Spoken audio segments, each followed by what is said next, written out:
Welcome back to the Barrel Talk Podcast. This is another episode of Let's Talk About It. In previous episode, we talked about how the Warriors are struggling, went more into a deep dive of the reasons why they're struggling, if there's a way they can turn around their season. But in today's episode, we're going to be talking about contenders and pretenders. The word contender kind of gets thrown around a lot, championship contender throughout the NBA season, but now we're kind of in the middle point in terms of games played into the season where we can really dissect and talk about if this team is a contender. Is there anything they can do with this upcoming trade deadline in a month to really turn themselves into contenders, or kind of fall back and realize, maybe this isn't our year. But kind of starting out at the top, going down to the bottom, there's a lot of teams on here that really don't need to be talked about, like the Boston Celtics, Denver Nuggets. Those are two of the best teams in basketball, two of the best starting fives in basketball. They really have everything you need. The only worry about Denver going into this year is how their bench is looking, because their bench has been super suspect to start the year, but they're super well coached and they do develop talent really well, so I'm not really too worried about that.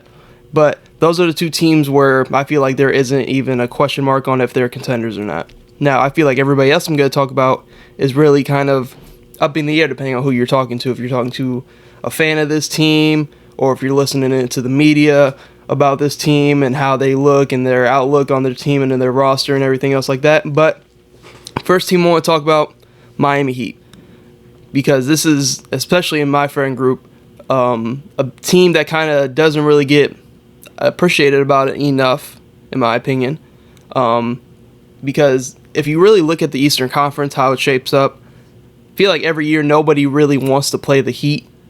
You look at last year, a team like Cleveland Cavaliers, a team that had young talent. Donovan Mitchell had great defensive front court and everything else like that, but I feel like if you were top of the Eastern Conference, like Bucks, Boston, teams like those, you didn't want to see the Miami Heat. You'd rather see Cleveland. Every other team in the Eastern Conference that has been contenders, championship contenders, they never want to see the Heat. They're too well coached. They play playoff basketball all year. All these low-scoring games, they know how to win ugly games. They're great defensively, and they do this with not a whole lot of talent. Now, you can credit it to say that the Miami Heat have gone on these Cinderella runs, but looking at last year, they did that without Tyler Hero. And the main discussion I've seen this year is, well, they lost Gabe Vincent and Max Strus. They've lost so much that they needed going to the finals last year. They did that without Tyler Hero. Tyler Hero hurt first round. You beat the three best teams other than the Miami Heat to go to the finals last year, in my opinion. You beat Boston in 70 games. You beat Milwaukee, and then you beat the Knicks. So, in terms of what they could need, they need Tyler Hero to stay healthy. I feel like he's kind of slowly having some injury proneness. But going in, talking about the Eric Spoelstra extension, one of the best coaches in the league, I honestly think he is the best coach in the league with what he's done to make multiple trips to the finals with kind of one of the more least talented teams to make the finals, in my opinion, when they made it in the bubble, and then they made it when they lost to Denver last year. But going into kind of what they need, they kind of need just one more shot creator maybe off the bench. I like Kyle Lowry, but there's going to be times in the playoffs where he's not as effective just because he's up there in age. But if they could go get, and there's a lot of teams in the next couple of weeks that are going to be dumping off kind of veteran guys that have been in the playoffs before, veteran scorers that really know how to get it done. But they just need somebody else that can come off that bench and really produce and give them something, because I feel like their bench is super young. But if they can get somebody alongside Tyler Hero and Jimmy Butler and Bam, somebody who can defend a little bit but also get their own, I think that's going to really help this team, because we have seen in times the Miami Heat offense kind of get real stagnant come playoff time. And with a great defensive team like Boston that has pretty much great defense riddled throughout that roster, it's going to be a tough matchup for Miami, but it's also how Miami plays. They play playoff basketball all year, in my opinion. They know how to win ugly, close games. But I would say Miami Heat is a real contender. Going through these teams, I'm going to say if they're a real contender, I got some frisky, I got some fake contenders. Two teams that I'm unsure about at the moment. But Miami Heat, Boston Celtics, Denver Nuggets, real contenders in my eyes. Next team, LA Clippers. Now, James Harden trade went down. We talked about it on my podcast.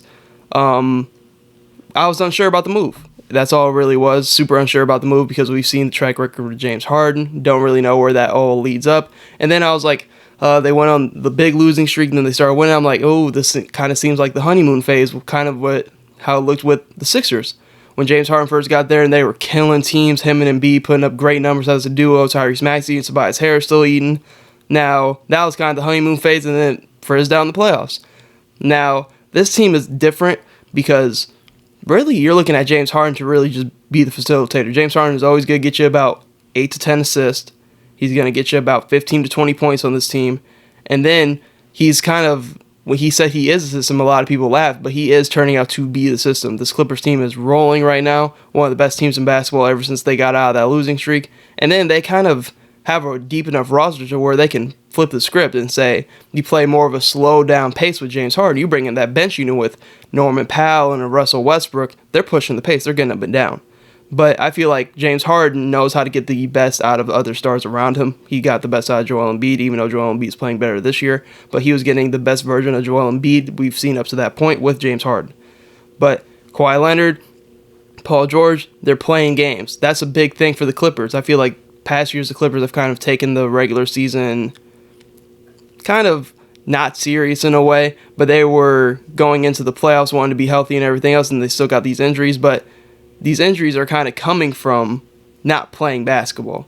Like a team last year, when you look at injuries, just for an example, you look at a team like the Sacramento Kings. They had the healthiest starting five in all of basketball. They had barely any injuries to that team all year, but they're also a young team and they were playing. I feel like injuries come along the way in the playoffs due to somewhat of the load management and not being able to play all the time, if that makes sense. I feel like when you're playing all the time, it can kind of get your body right to not get injured on the basketball court. And I think that's kind of what the Clippers are doing now, because this is the most you've seen Kawhi Leonard play in the regular season consistently. Paul George is hooping, James Harden's hooping. They're well coached. Tyronn Lue's one of, in my opinion, a top 3, top 5 coach in the league. They got bench scoring. They really have anything you need out of a championship team. I think Zubac is the perfect big to put with this team because he doesn't need the ball to score. He's going to rebound the fuck out the ball. But looking at what they can do to get better, see, they already have so much talent and a good amount of people that need the ball on the team. PJ Tucker seems like a perfect fit, but it's also seeming like it's not a perfect fit. So he does have kind of a reputation. He's somebody that every championship team needs. He's somebody that can shoot the 3 ball, defend at a high level, tons of playoff and championship experience. But he has a big contract and you're not playing him. If there is a small move on the outside you want to make, maybe you want to get some more size, maybe another athletic wing coming off your bench, I wouldn't be mad at it because he is a team that a lot of teams kind of need, because he's kind of like a Pat Bev in my opinion, where he's going to set the tone and he's going to bring culture to the team. He's tough as hell. He's going to bring culture to the team. I think a lot of teams could use PJ Tucker even with his contract being as big as it is. But the Clippers, only thing you have to really question about this team is health. This team stays healthy. They're a real contender, no doubt about it. Other team, kind of wrapping up the real contenders, I got Philly. I'm going to get a lot of flack for this because I had them making the finals last year. But they do have some question marks. I get that. But the depth on this roster is crazy. You have Pat Bev, Oubre, Nick Batum, Marcus Morris, and depending on what they want to do, if they want to go get another star player, all-star caliber player, they have the contracts to make that work. And they just have great role players. Like all these role players that they did get from the James Harden trade can hoop. Like they can really fit next to Joel Embiid, Tyrese Maxey, Tobias Harris. And then I love DeAnthony Melton next to Tyrese Maxey. It depends on what they really want to do. I think Nick Nurse being in there compared to Doc Rivers is a huge upgrade in my opinion, just because I feel like Doc Rivers kind of got aged out, and I feel like he's just been in so many bad situations in my opinion. But Nick Nurse, he's a championship level coach like Doc Rivers was. I think he fits this team a lot better, fits with Joel Embiid and what they want to do, because I feel like they're not playing just Joel Embiid ISO ball anymore. They're actually playing through him, kind of like the Denver Nuggets do with Jokic. You see Joel Embiid having one of his best years in terms of assists. Tyrese Maxey's turning into an all-star. Tobias Harris is still going to get you what Tobias Harris is going to get you. But obviously they have questions. I think if they wanted to go get somebody like a Siakam or just somebody more that can elevate their ceiling, I think they have the contracts to do so. And I think a lot of the people that are available now, like a DeJounte, Pascal Siakam, really do fit their roster and what they need to do. But The main question mark is how is Joel Embiid in the playoffs? How is he going to perform in the playoffs? Because Joel Embiid, you could argue, has been the best player all year up to this point. But it's also coming down to the point where playoff time, how's that going to all work out? Because we've seen him have playoff struggles before. But if my opinion, I think a hot name on the market is DeJounte Murray. I think the Atlanta Hawks are kind of punting maybe a little prematurely on trading DeJounte Murray. They're definitely panicking at the moment because they're going to get way less value for him than they probably should. But if you could compare Tyrese Maxey, who has proven to be able to play off ball, and DeJounte Murray, who has now proven to be able to play off ball, you put them two in your backcourt, and then you have to still probably Tobias Harris, you have Joel Embiid, then you got multiple shot creators, you got defenders, surrounded around Joel Embiid. I think DeJounte Murray is a perfect fit, but DeJounte Murray is going to be an easy name to say because I feel like his play style can fit with a lot of different teams. But going on, wrapping up the real contenders, let's get into the teams that I think are fake contenders that a lot of people are going to say are contenders. First team up, LA Lakers. They just don't have the talent. It's just that simple. I think when you look at what the Lakers need, they traded for Russell Westbrook. They want to go name chase too much. Now, what do they need? An athletic forward. You had Kyle Kuzma. KCP is one of the best role players in the league. They've been messed up not bringing back Alex Caruso. Everything they need, they traded away and they had. And the main question that comes into my eyes is like, what happened to the formula? When the Lakers won the championship in the bubble, look at that roster. Look at that team. Like, you have shooting around LeBron James. They haven't had shooting around LeBron James in LA, consistent shooting, since then. Like, you had shooters just everywhere all over that LA team. And then guess what? You had also size, because we know AD kind of likes to play the 4, and I agree with that. I like AD at the 4 because he's quick enough to guard on the perimeter, and he's a monster inside. When you have, going back to that championship team, you have Anthony Davis, and then like the JaVale McGee or Dwight Howard, like the paint is clogged. Like, those are 3 really good rim protecting bigs. But that allows Anthony Davis to get off offensively because he doesn't have to carry the Lakers' defensive load. When you're looking at this team now, yeah, you have a Jared Vanderbilt who's a very good plus defender, but Jared Vanderbilt is giving you basically nothing offensively. So Anthony Davis is the backbone of that entire defense. He's damn near the only actual defender outside Jared Vanderbilt and sometimes Cam Reddish on that Lakers team in general. Looking at this team, they're trying to trade D'Lo. Questionable about the D'Lo fit because he's just making a lot of money to really be your 6th man. They're kind of going out name chasing. They need to go get serviceable role players. Like, Cam Reddish, I feel like, is kind of turning his career around, being a plus defender on the court, being a plus on-ball defender. Still inconsistent from 3. Rui Hachimura is still inconsistent from 3. Austin Reeves is somebody they paid this offseason who a lot of Lakers fans thought Austin Reeves was like damn near an all-star caliber player. He's not. He's a good role player. He fits well next to AD and LeBron because he can do a little bit of everything, but he still has his limitations. They don't have enough shooting around LeBron. LeBron's getting up there in age. They don't really have any other rim protection outside of Anthony Davis. And that's going to hurt their defense. This team has defensive potential to be one of the best in the league because LeBron James can still turn it on when he wants to. But looking at that bench, they don't have anything. I was watching them play the Jazz last night, and they had Skylar Mays as their backup point guard. Skylar Mays was hooping for Portland a couple weeks ago, got cut. Lakers picked him up, but like they don't have enough talent on their roster as a whole to really compete. And with LeBron being up there in age, it's hard for LeBron to really...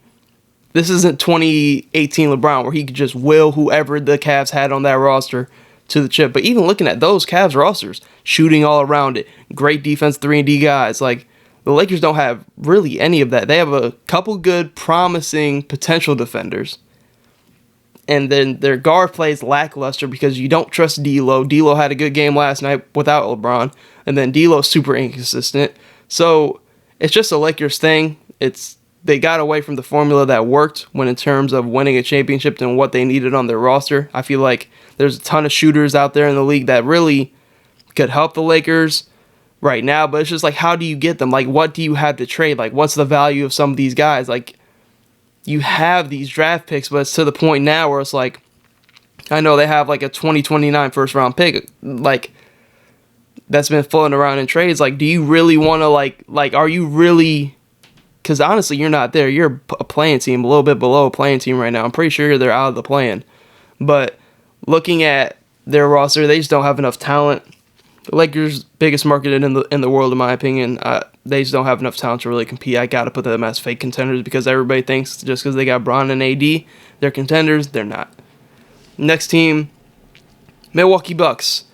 Now this is kind of a shocking and surprising one, but watching the Bucks play, obviously anybody in their right mind is getting Damian Lillard on this team. I understand that, but they need to pivot and make a move. They need to make a move to get more defense in that backcourt because the Milwaukee Bucks, they were predicated on the defensive side of the basketball.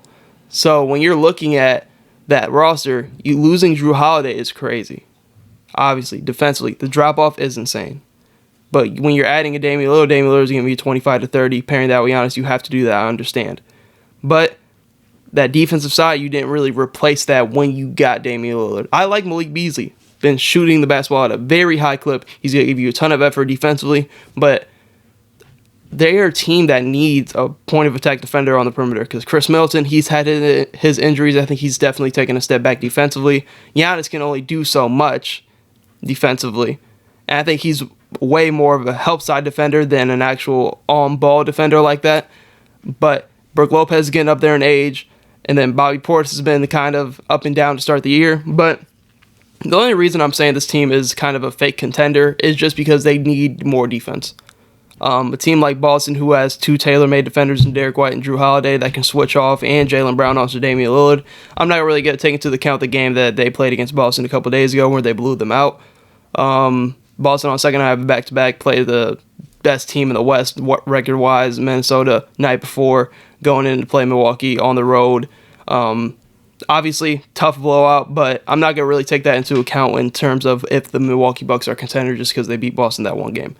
The only thing I have with this team is really the defense in the backcourt. You need to go get a name like an Alex Caruso, but like this is the thing with the Lakers where you unload all these assets and these picks and everything else to where it's like, what do you have to trade? Like, what do you have to move? Because when you're looking at something they need like an Alex Caruso, somebody that can hit the three at a high clip and guard the other team's best player on the perimeter.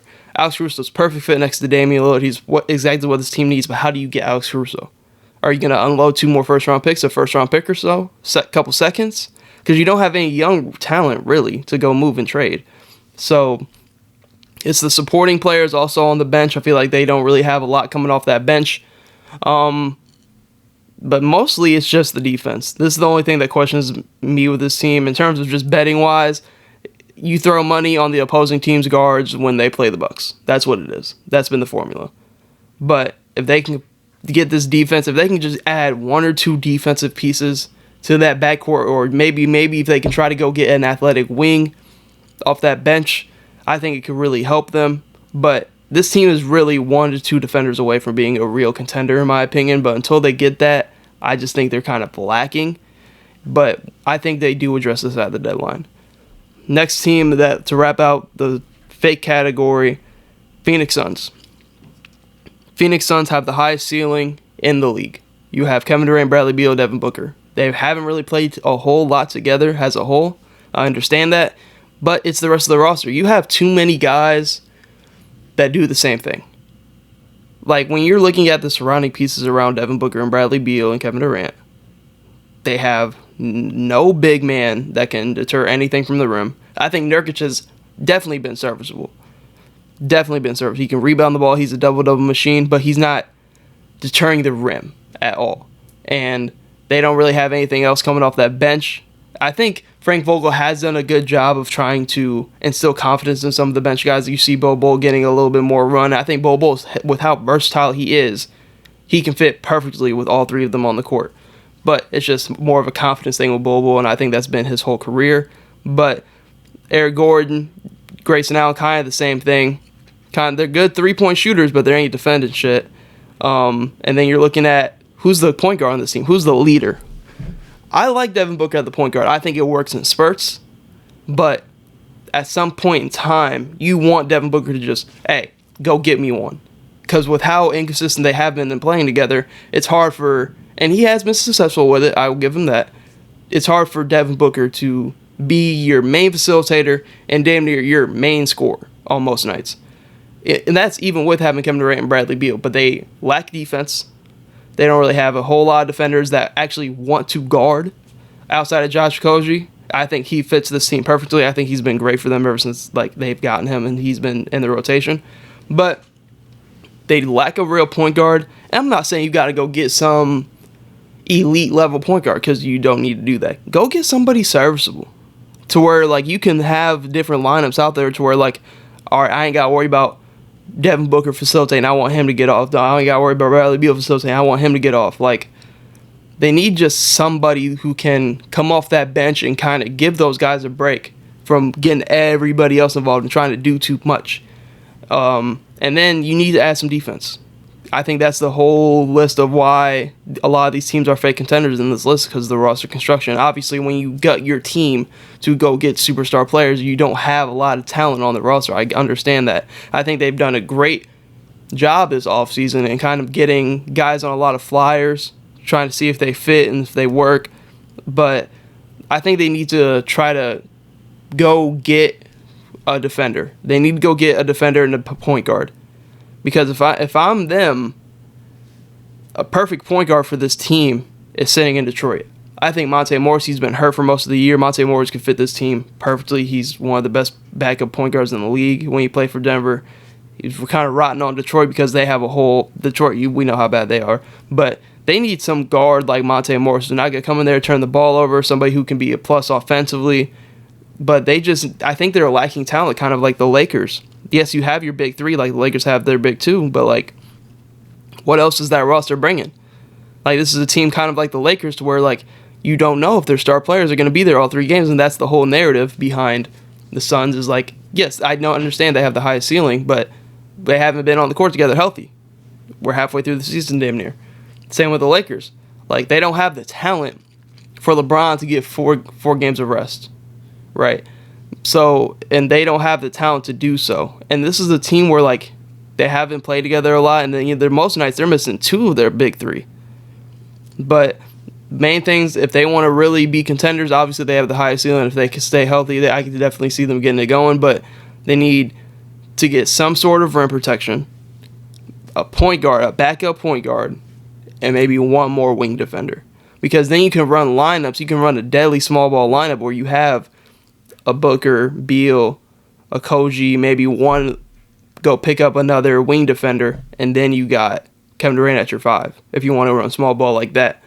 But they're so versatile where I think they could definitely find a lineup and make it work, because Frank Vogel, I do think, is a very good coach. Never should have got fired for the Lakers job after winning the chip. That was a whole GM debacle on that side with him getting fired there. But it's kind of going to be interesting to see at this deadline, because the 3 fake contending teams, they're more so roster problems.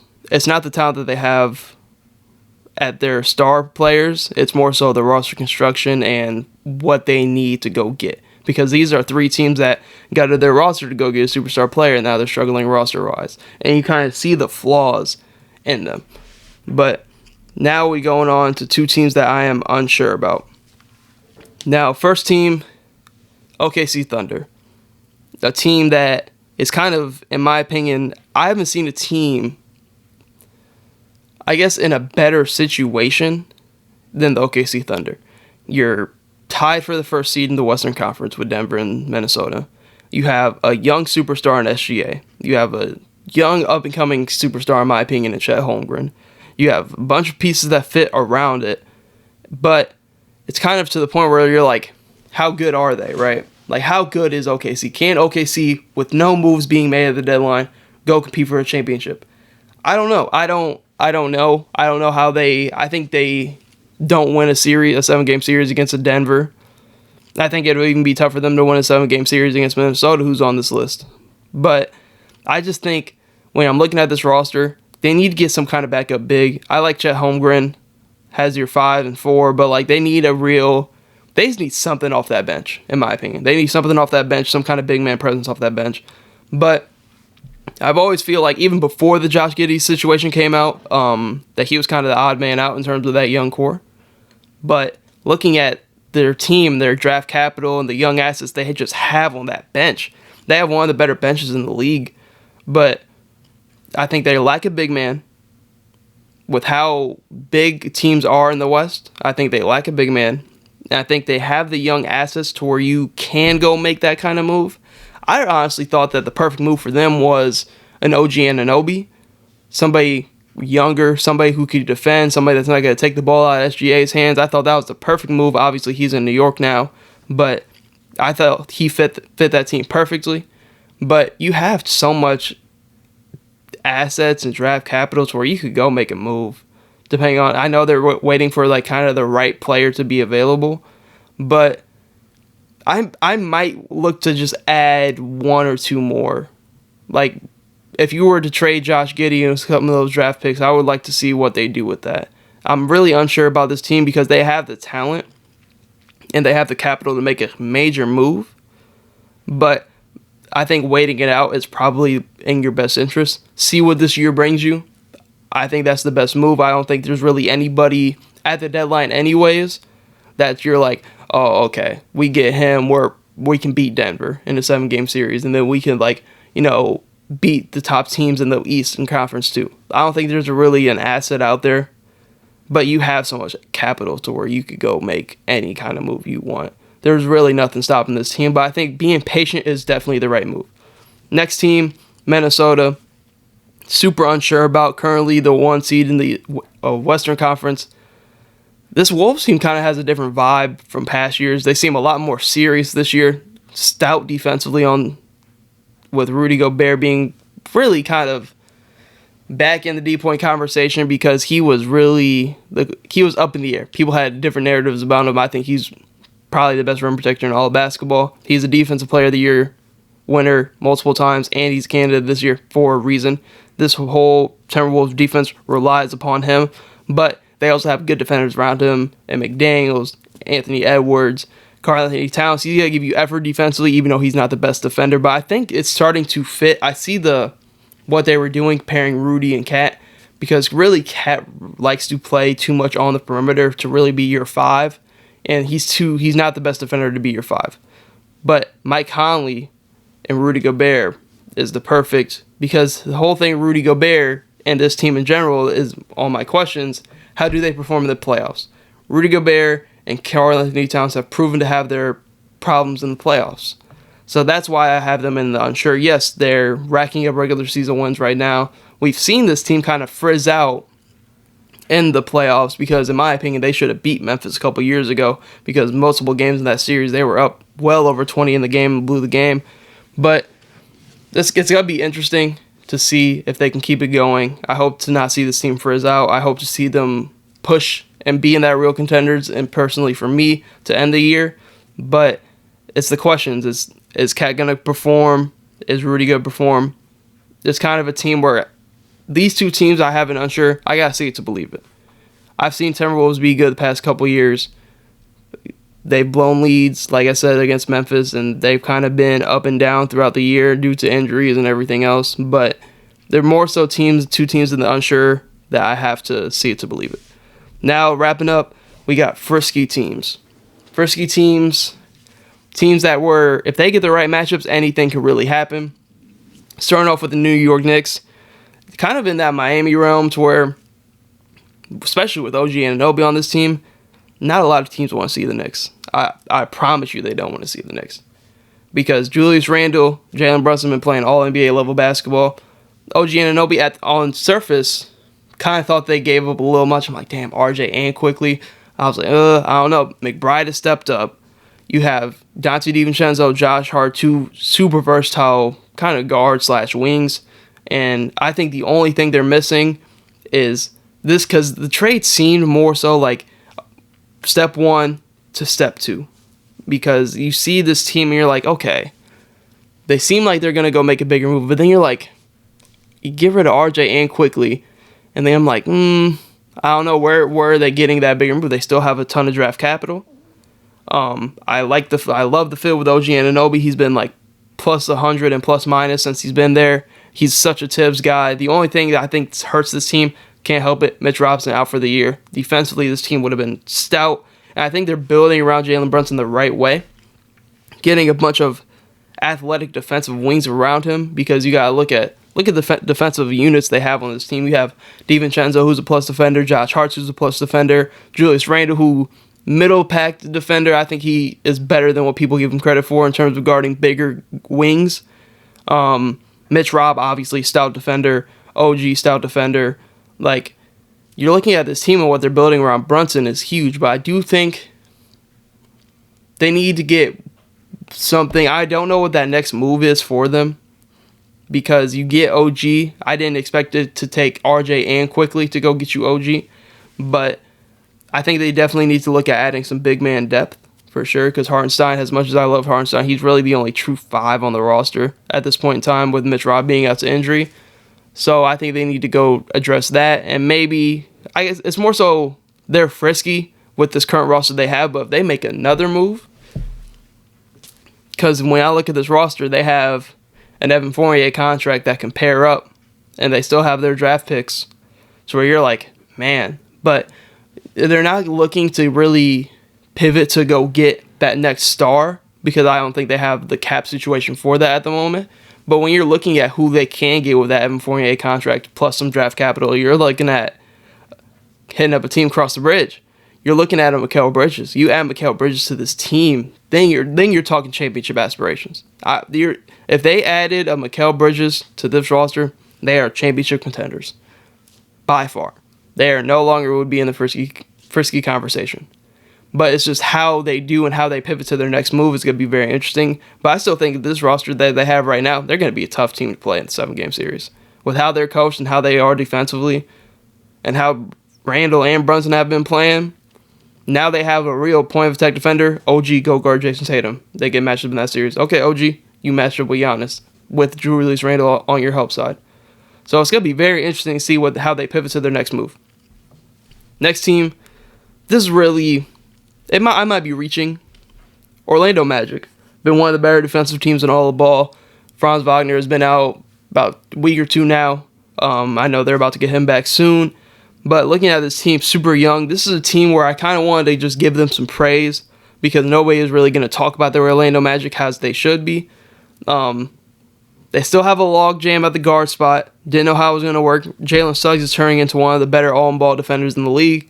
Paolo Banchero is slowly turning into, honestly, a superstar level player. People don't want to talk about it. I think he had one of the more underrated rookie years, ever.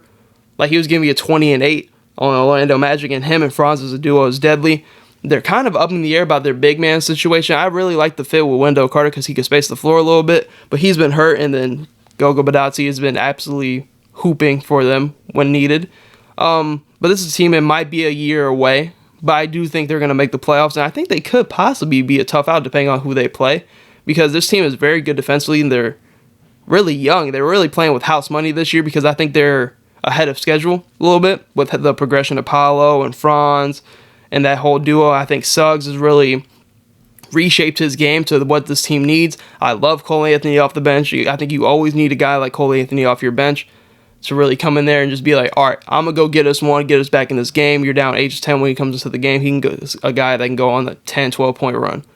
But Orlando's frisky.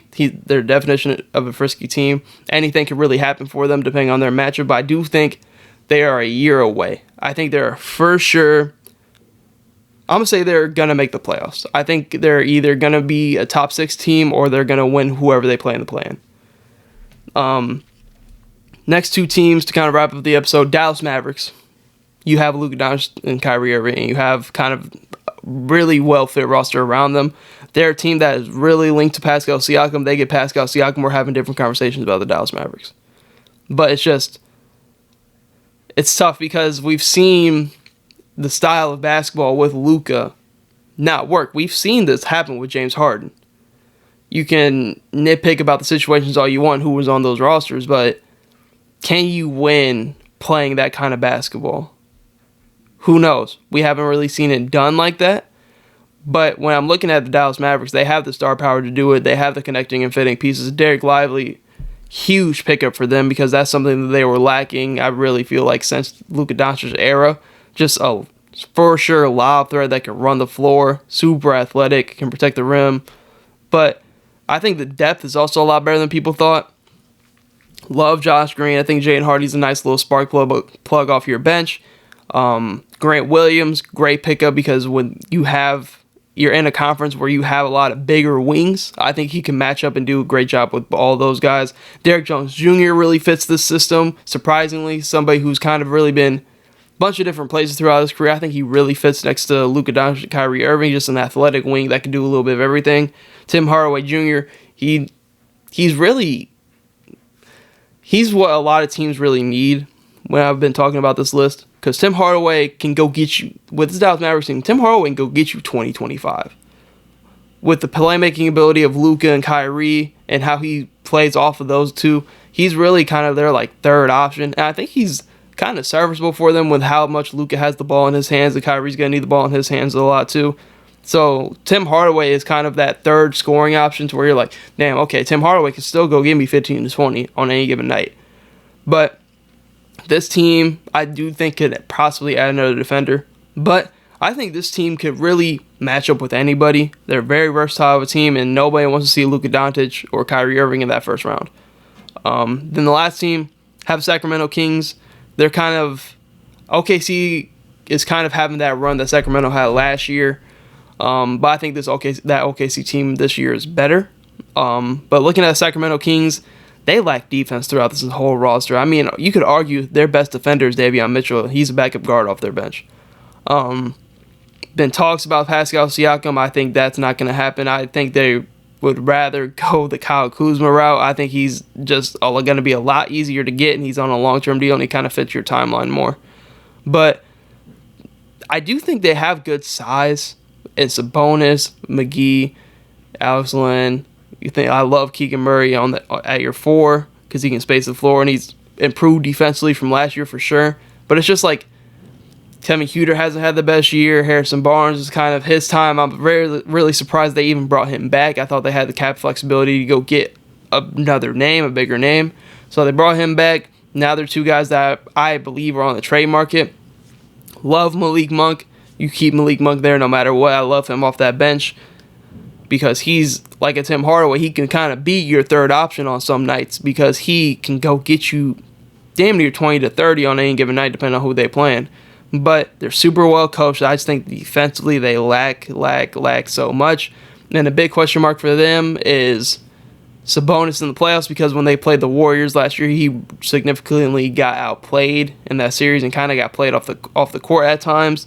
But his style works in the regular season for sure. We just need to see it translate to the playoffs. And obviously that was a super young team in their first playoff series against the defending champions, a super veteran team in the Warriors who were on the dynasty. So I think this year I think they're going to be a top 6 team for sure. I think they're great in the regular season, but it's just getting that to translate to the playoffs. And De'Aaron Fox has been way better from 3 this year, but it's more so what's the next move for them and their team and what they need to do. It's interesting, obviously the name of Pascal Siakam, but I think if they were to go get a name like a Kyle Kuzma, I think that could definitely help their roster, because I don't know how far this current roster can go. I think they kind of have a ceiling, because you got to think, even if they beat the Warriors last year, they don't beat that Lakers team in the second round. I don't think they're ready for that. But they definitely have a ceiling. They need to definitely go make a move to go get some more defense on this team, because that's what they are lacking. They are not a great defensive team whatsoever. But that's really all to kind of wrap up the episode, talking about contenders, frisky teams, fake contenders, teams that I'm unsure about. But that's to wrap up the end of this episode of the Barrel Talk Podcast. Hope to see you tuned in the future episodes.